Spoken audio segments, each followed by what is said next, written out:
Hello and welcome to Hot Topic. I'm Hugh Riches. This time I'm talking to Andrew Percy, Conservative MP for Brigg and Goole.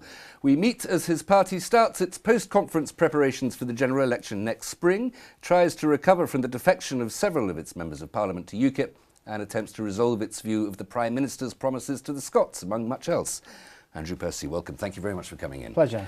We start off with that last point. The backbenchers of the Conservative Party are really very angry with the Prime Minister about the promises he's made to Scotland. I don't think that's true at all, actually. There are one or two and the same old suspects who were less than happy with the pledges that were made. I think actually most of us are quite satisfied now that the Prime Minister's made the promises that were necessary to help win that referendum and keep the Union together. And in return, he said he wants to make good on our long-held election pledge of English votes for English laws, and I think that satisfies most of us. But those English votes for English laws,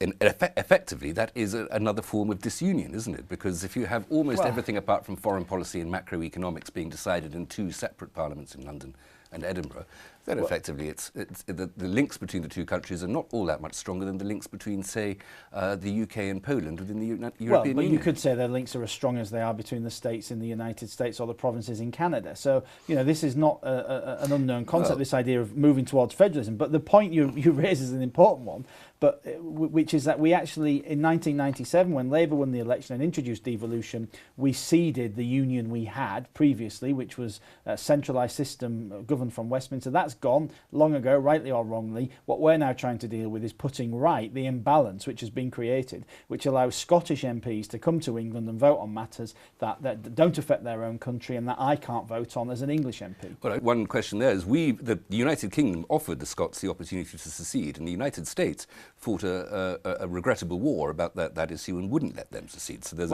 perhaps a greater federalism already in the United Kingdom than there is in post-Lincoln America. Well, you have a federal system in the US, you have a federal system in Germany, there's federal systems in Canada. It's not unusual to have different policies decided at a regional level in different countries. That's what we've got here now. What we have, unfortunately, is an imbalance. It's an imbalance that has worked in Labour's favour. We're trying to even that up now with English votes for English laws, which is something where I have to say, from all the media I've done on this recently, is massively supported by the local electorate in my area, but also across England. We've got to do something about it. Well, does it make that much difference? I've a few figures here just going back over the years. If all the non-English MPs were to vote for a law in Parliament, the English MPs account for 82% of Parliament. So if all the non-English MPs vote for it, they would still require another 200 English MPs to agree with them to allow that reading to be carried in the House. Does it make that much difference? English MPs since 1997, the Scots vote in the House of Commons has been decisive only 21 times in 5,000 Commons votes. Yeah, I don't think it's a question of whether it's decisive or not. That's not the issue here. The issue is, should they be voting at all on matters that only affect England? The fact that they may have made no difference to whether the vote was carried one way or the other is largely irrelevant. This is about fairness. Should a Scottish MP be coming to Westminster and voting on a matter that only affects England, and a matter that actually in their own country they can't even vote on because that matter is decided by the Scottish Parliament? So it's not a question of trying to fix the system so that it changes votes in Parliament one way or the other. It's simply about trying to deal with this post-devolution issue we've got, which is where the Scots, the Welsh and the Northern Irish are governing themselves in so many areas, but England is still being governed by the British Parliament. It's not being governed by English MPs. We elect English MPs to govern us, and if we'd had the situation of English votes for English laws at the last election, the majority of people in England, indeed the majority of people in Lincolnshire and East Yorkshire, voted for Conservative representation, for a Conservative government. They didn't get it in large part because of the votes of Scotland and Wales. All I want is for the English to be governed by the English in the same way the Scots are governed by the Scots now on so many policy areas. You sound almost as if you rather regret the result of the Scottish referendum. Would it as a Conservative, then you could almost be guaranteed a majority government in the House of Commons in perpetuity if the Scottish members of Parliament went there. That would be a matter for the English electorate to determine. That would be only on English-only matters. The fact is that the British Parliament is Westminster, and that Parliament will be what determines who our Prime Minister is, and the votes in that Parliament, the Prime Minister of the United Kingdom, is decided not by England. It will continue to be decided by the UK. And we're better together for so many issues, whether that's foreign affairs, for some of our welfare issues, and obviously for our defence matters. And those will always be determined by MPs from across the United Kingdom at Westminster. What we can't have is English education policy and English health policy being determined for us by Scottish, Welsh and Northern Irish MPs, when I, as an English MP, can't determine health policy in Wales, Scotland or Northern Ireland. That isn't fair, and I think the public have figured this out now. Talking of possibilities of being removed from a union, some of your members of Parliament, Douglas Carswell, Mark Reckless, in the last recent weeks have been defecting to UKIP. Are you tempted to follow them? No, I'm not. I keep getting asked by UKIP locally if I'll go and join, because I agree with UKIP. They take you to lunch. I agree. Well, I haven't been offered lunch yet, but I had a bit of fruitcake from them at the Epworth show. That was about all. But I support leaving the European Union, and I support and agree with UKIP on a lot of their policies in relation to Europe. There's an awful lot of things I don't agree with them on, and the number one issue I don't agree with them on is actually who can deliver a referendum on Europe. UKIP can't deliver a referendum on Europe. Labour and the Liberal Democrats don't want us to have a referendum. So the only way we're going to get a referendum is if David Cameron and the Conservatives are returned. That's why I'll be staying in the Conservative Party. But the Conservative offer of that referendum has been forced on them rather by the presence of UKIP, though, hasn't it? Well, actually, I think it's been forced on the leadership by the presence of backbench MPs like myself who've been banging on about this issue because our constituents are taxed by it for some years. So however we've got there is irrelevant. The fact is that is our pledge and it will be delivered, a referendum in 2017 if we win a majority. UKIP can't win a majority in the country. We know that. No opinion poll suggests they can come anywhere close to that. They may at best get a handful of seats. That's not going to deliver a referendum, and actually in so doing that and splitting the vote on the right, they might deliver us a Labour government who will not give us a referendum. So the choice is really, really clear. What are the philosophical and policy differences between UKIP and the Conservative Party? Well, there are some considerable ones. I mean, you know, UKIP have in their recent conference have said that they're moving much further to the left, if you recall, on some of their taxation policies, some of their welfare policies. Yeah, there's a lot of common ground. There's doubtless a lot of common ground. Some issues around Europe, of course, I would agree with them that I want us to leave the EU. The Prime Minister and the party view is they want to remain in, our party's view is they want to remain in a reformed European Union. So there's a big difference there. But a lot of the feedback I get from people who are tempted in these constituencies around the Humber to vote UKIP, it's not that they care particularly about the European Union. This is not something that dominates people's minds or people's thinking. No, absolutely. What they care about is that they feel over-governed by the traditional systems. They feel overtaxed, they feel there are too many rules.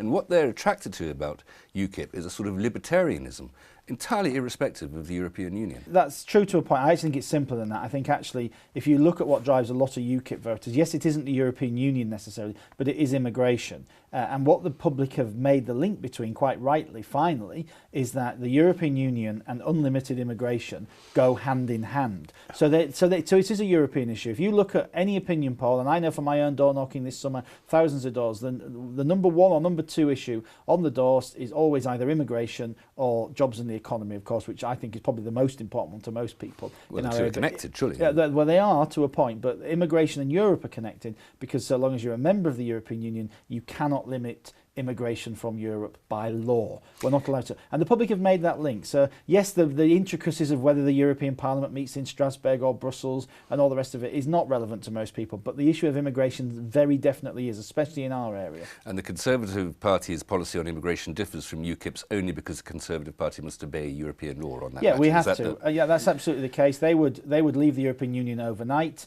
They argue that would then turn off all immigration from Europe. I say we need to renegotiate that. And we need to try and get a better deal, certainly, but I still think we should probably come out of the European Union. But the Prime Minister wants to renegotiate. I'm pushing him very hard to make sure this issue of the free movement of labour is within that renegotiation, because people want people to come here to work who can offer something, and we know we've had a big problem of skill shortage and labour shortage in recent years, but they want it to be controlled. We can control it for an Australian, an Indian or an American coming here. They have to go through a visa system. Why shouldn't a Latvian, a German or a Spaniard have to go through a system? Well, because we Brits, when we want to go and live in Spain or Greece or Portugal or Latvia for that matter, have a reciprocal right. We too have that freedom of labour, that freedom of movement. Absolutely, and we have to ask ourselves, is that worth dying in a ditch over on this issue? I don't think it is. I think actually most Brits who go and work overseas, a lot of people go and retire overseas, so they're not working for one. That's a question for those governments. A lot of them who are going and working overseas would probably be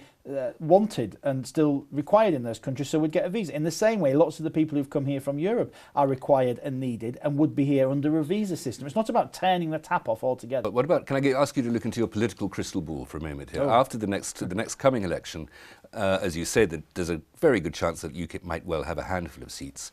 But those issues that distinguish UKIP from the Conservatives might well be resolved by a referendum in 2017. I doubt that very much, because actually there are some significant differences between ourselves and UKIP, particularly on some social issues. I think we're broadly where the majority of the country are now on social issues. I think UKIP have a different view on that. But actually, it's not in UKIP's interest. These people talk about having a UKIP-Tory pact. UKIP don't want a pact with the Tories, because actually the best thing that can happen for UKIP is for the Tory party to do badly in the next election, so that there's a disintegration on the right of politics from which they can benefit. That's their long-term plan. So the idea that they want to talk to us or want to be in bed with us, is, I think, fanciful, to be perfectly honest. UKIP also, just in terms of its personnel, it's attracted some people with some very extreme views that aren't necessarily the views of the party itself, of UKIP, but it does tend to attract the crackpots. Well, you see, I wouldn't say that. I was going to ask if the Conservative Party would also welcome the crackpot demographic. I think all parties attract crackpots and the odd nutter, to be perfectly honest with you, who we would rather wasn't in our party, and that applies to all parties. I don't go around insulting UKIP. I think the Prime Minister made some unfortunate comments about them being fruitcakes and all the rest of it a few years ago. I respect them, as locally we get on very well with them. A very good point on which to stop for a break, Andrew Percy. Thank you very much. Please join us in a moment after this short break.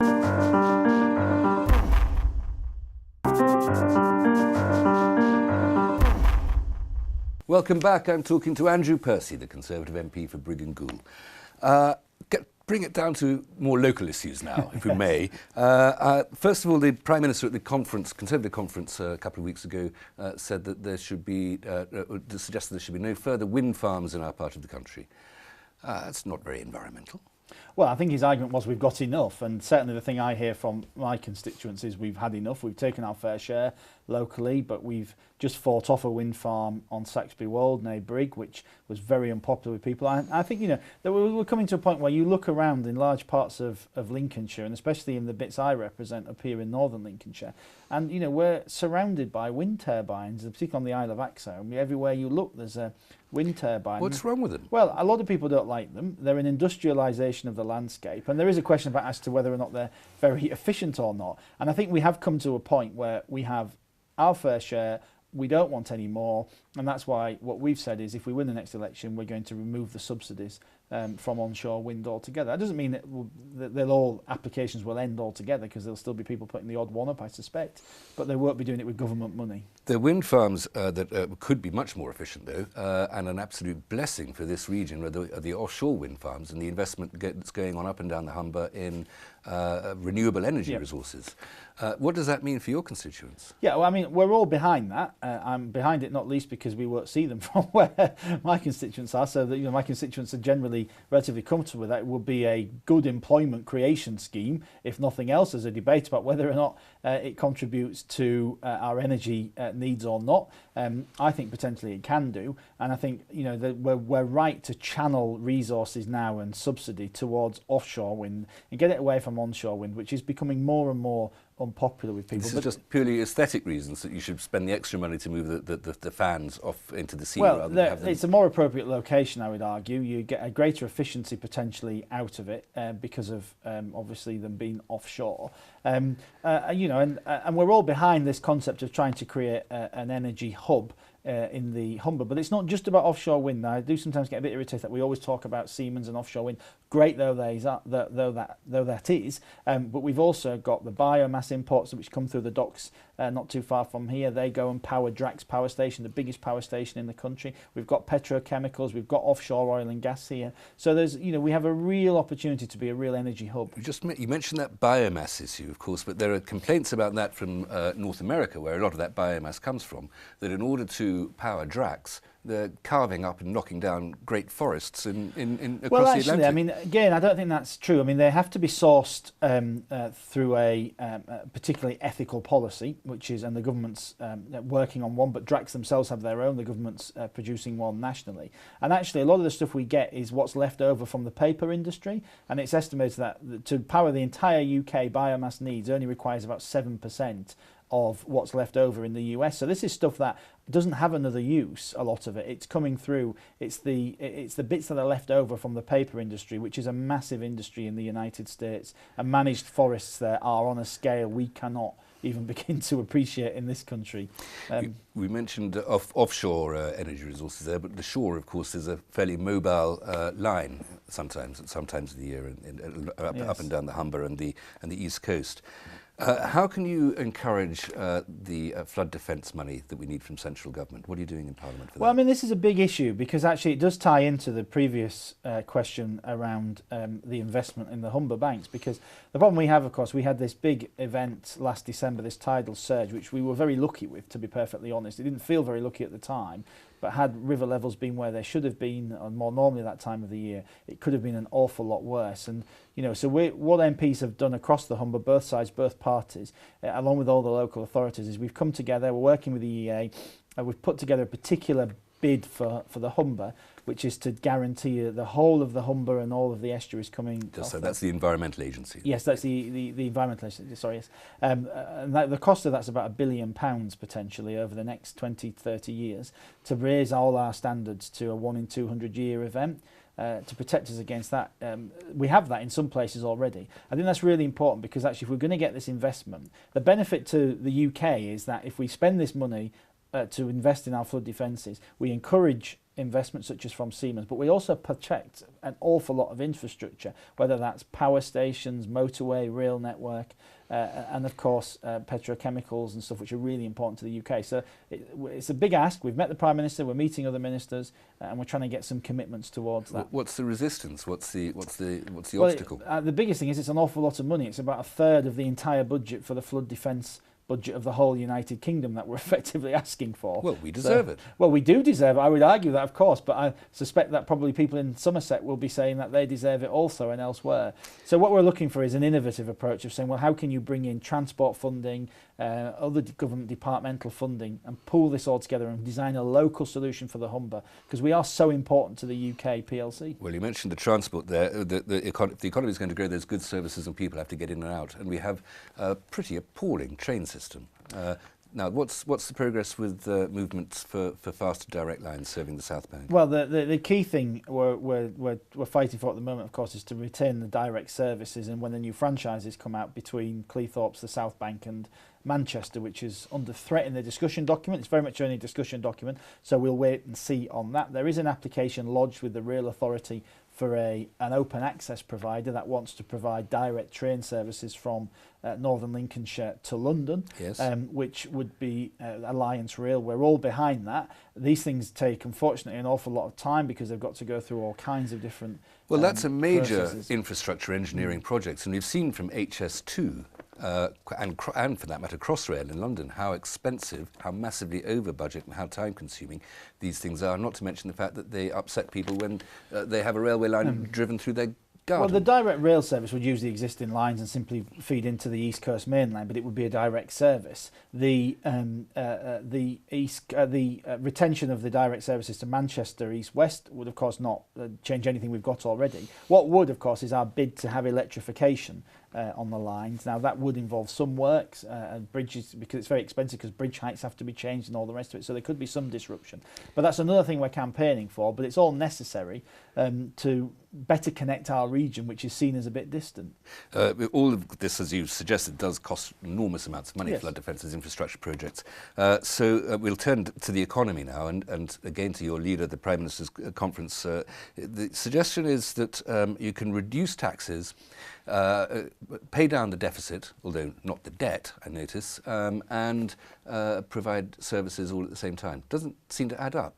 Well, you assume that you always, to provide services, provide quality services, need more money. I mean, we've seen reducing budgets in recent years, and in lots of areas of the public sector, we've seen improvements in the service. Actually, in terms of policing numbers, we've spent less on the police. Well, the Humberside police is being absolutely slaughtered.